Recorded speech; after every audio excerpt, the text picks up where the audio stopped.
Perkenalkan, nama saya Regita Ditira Juliet Wisang dengan NIM 2214201149 dari kelas A5 Keperawatan semester 2 dengan materi penggolongan obat-obatan.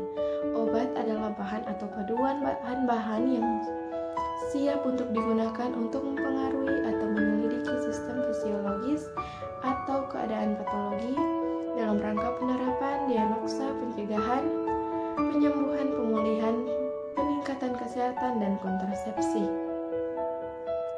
Macam obat yang digunakan dalam pelayanan kesehatan adalah yang pertama obat paten, obat dengan nama dari pabrik yang memproduksinya.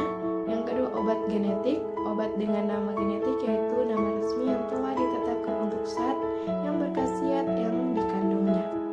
Yang ketiga obat esensial adalah obat yang terpilih yang paling dibutuhkan untuk pelayanan kesehatan, mencakup upaya diagnosa, terapi, dan rehabilitas yang harus tersedia pada unit pelayanan kesehatan sesuai dengan tingkatnya. Beberapa pengertian mengenai obat. Yang pertama ada obat jadi, sediaan atau paduan-paduan bahan yang siap untuk digunakan mempengaruhi atau menyelidiki sistem fisiologis atau keadaan patologis dalam rangka penerapan, diagnosa, pencegahan, penyembuhan, pemulihan, peningkatan kesehatan, dan kontrasepsi. Yang kedua obat palsu, obat yang diproduksi oleh yang tidak berhak berdasarkan peraturan perundang-undangan yang berlaku, obat yang tidak terdaftar, obat yang kadar zat khasiatnya menyimpang lebih dari 20% basis kadar yang telah ditetapkan. Ini aku akan membahas mengenai penggolongan obat. Secara umum, penggolongan obat itu sendiri terdiri dari obat bebas terbatas, obat keras, obat narkotika, dan obat psikotropika. Langsung saja kita akan membahas masing-masing dari penggolongan obat tersebut. Let's get started. Yang pertama, obat bebas. Obat bebas adalah obat yang dijual bebas di pasaran dan dapat dibeli tanpa resep dokter. Obat yang tergolong dalam kategori bebas adalah obat yang memiliki efek samping rendah serta kandungan bahan-bahan yang relatif aman. Obat bebas ditandai dengan logo bulatan berwarna hijau dengan garis tepi berwarna hitam. Contoh obat bebas yaitu ada paracetamol, aspirin, vitamin, dan lain-lain. Yang kedua adalah obat bebas terbatas. Obat bebas terbatas memiliki kesamaan dengan obat bebas karena keduanya dijual bebas di pasaran. Namun, obat bebas terbatas termasuk obat yang lebih keras ketimbang obat bebas. Dan obat bebas terbatas juga bisa dikonsumsi tanpa resep dokter.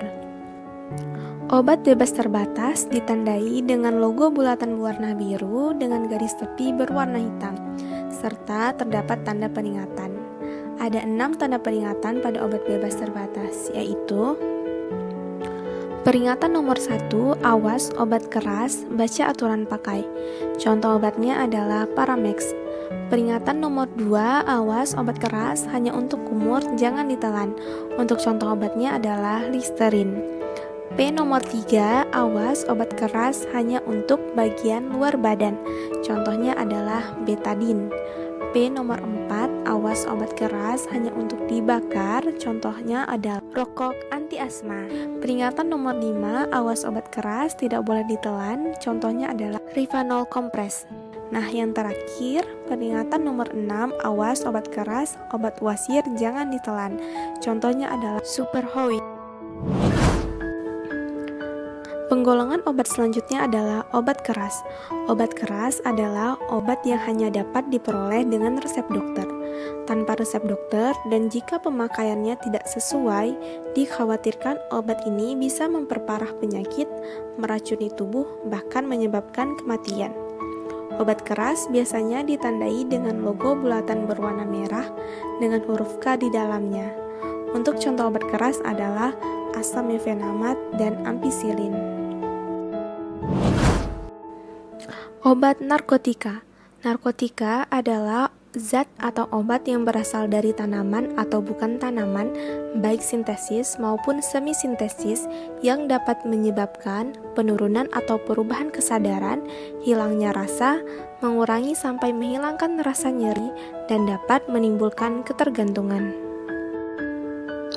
Narkotika terbagi dalam 3 golongan, yaitu golongan pertama. Jenis narkotika ini tidak digunakan dalam terapi, tetapi hanya untuk ilmu pengetahuan, dan memiliki potensi ketergantungan yang tinggi. Untuk contohnya adalah tanaman opium, koka, dan ganja.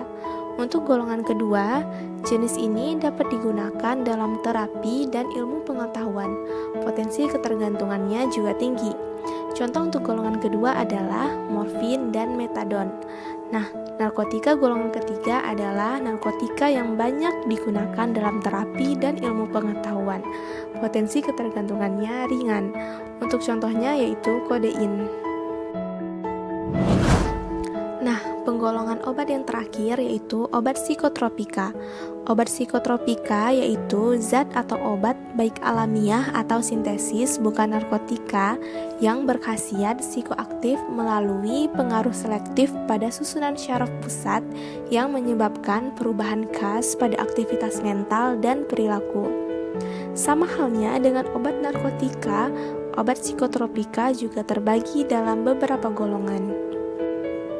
Golongan pertama, jenis ini tidak digunakan dalam terapi, tetapi hanya untuk ilmu pengetahuan. Untuk ketergantungannya adalah tinggi. Contohnya yaitu LSD. Untuk psikotropika golongan kedua yaitu dapat digunakan dalam terapi ataupun ilmu pengetahuan dan memiliki tingkat ketergantungan yang tinggi. Contoh jenis ini adalah amfetamin dan metamfetamin.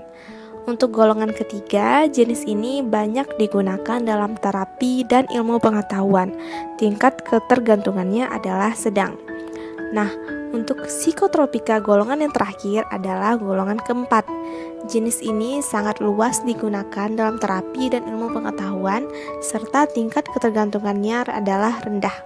Contohnya adalah diazepam. Oke guys, itu tadi penjelasan mengenai penggolongan obat. Semoga sekarang kalian sudah mengenal. Baik, kita akan masuk pada promosi kampus, yaitu Kampus Universitas Pembangunan Indonesia yang ada di Manado.